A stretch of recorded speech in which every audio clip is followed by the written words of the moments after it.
তো অষ্টমঙ্গলার দিন ছিল আমার দাদার জন্মদিন, তাই এখানে কেক কেটে আমরা কেক ভাগাভাগি করে খাচ্ছি আর সাথে খাচ্ছি এখানে চা। আর তারপর হবে আমার গিফট আনবক্সিং, মানে আমি যা যা গিফট পেয়েছি সব খুলে খুলে দেখবো। তো এখানে আমাকে শুক্লা দিয়ে একটা খুব সুন্দর ব্যাগ দিয়েছে, মানে খুশি একটা খুব সুন্দর ব্যাগ দিয়েছে।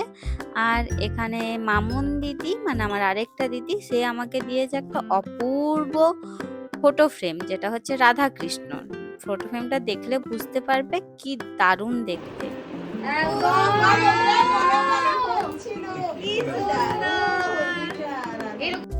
আর বাদ বাকি এখানে আমি অনেকগুলো শাড়ি পেয়েছিলাম, আর মাসি আমাকে একটা আয়রন দিয়েছিল, তো পরপর দেখাচ্ছি।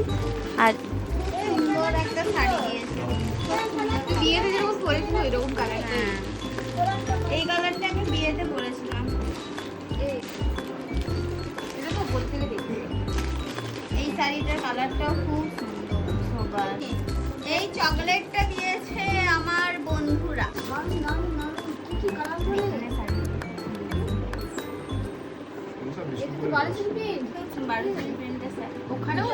এইটা আমার খুব পছন্দ হয়েছে। মাইমা যদি আমার ব্লগ দেখো তাহলে জানতে পারবে।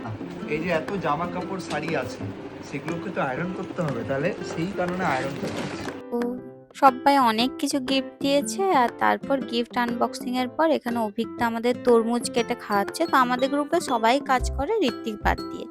তো তারপর আমরা ডিনার সেরে চলে গিয়েছিলাম হোটেল। অষ্টমঙ্গলা শেষ, খাওয়া দাওয়া শেষ, এবার আমরা চললাম হোটেল। ঋত্বিক রোজ কুকুরদের মধ্যে ঝগড়া লাগায়, ওই যে। আর হোটেলের এই ঝর্ণার নিচে যে এত মাছ ছিল সেটা আমরা সকালে দেখতেই পাইনি, তো রাত্রে দেখতে পাচ্ছি সেটা। আমাদের হোটেল রুমের লাইট জ্বলছে না, আমি আর রিয়া এই ভুতুরে হোটেল রুমে বসে আছি।